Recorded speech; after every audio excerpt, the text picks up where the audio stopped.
বিএনপির প্রতিষ্ঠাতা ও সাবেক রাষ্ট্রপতি জিয়াউর রহমানের ৮৯তম জন্মদিন আজ।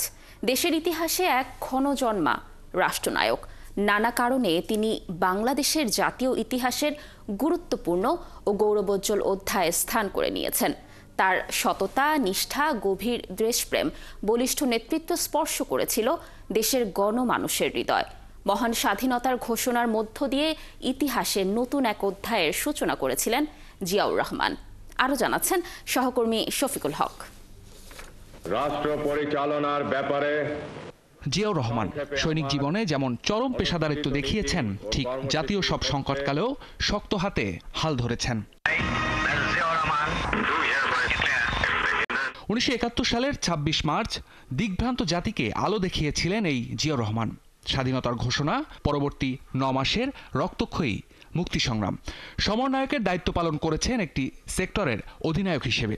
গড়ে তুলেছিলেন জেড ফোর্স, বীরত্বের স্বীকৃতি হিসেবে পেয়েছেন বীর উত্তম খেতাব।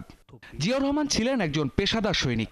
তারপরও সাধারণ মানুষের কাছে তার যে গ্রহণযোগ্যতা ছিল, অন্য কোনো রাষ্ট্রনায়কের ভাগ্যে তা জোটেনি। ৭৫-এ দেশ যখন টালমাটাল অবস্থায়, অপশাসন, লুটপাট, অর্থনৈতিক অবস্থা যখন সম্পূর্ণ বিধ্বস্ত, রাজনৈতিকভাবে দিগ্ভ্রান্ত গোটা জাতি, ঠিক সেই সময় সিপাহী জনতার অভ্যুত্থানের মধ্য দিয়ে জাতীয় রাজনীতির মূল কেন্দ্রে চলে আসেন জিয়াউর রহমান। 19৭৮ সালের অনুষ্ঠিত রাষ্ট্রপতি নির্বাচনে জয়লাভ করেন জিয়াউর রহমান। রাষ্ট্র ক্ষমতায় থেকে অক্লান্ত পরিশ্রম, দেশের নানা প্রান্তে ছুটে বেড়ানো, সর্বোপরি তার গতিময় নেতৃত্বের কারণে কৃষি, শিল্প, বাণিজ্য, শিক্ষা, চিকিৎসা ও সংস্কৃতি সহ জাতীয় জীবনের সকল দিকে পরিবর্তনের জোয়ার অনুভূত হয়।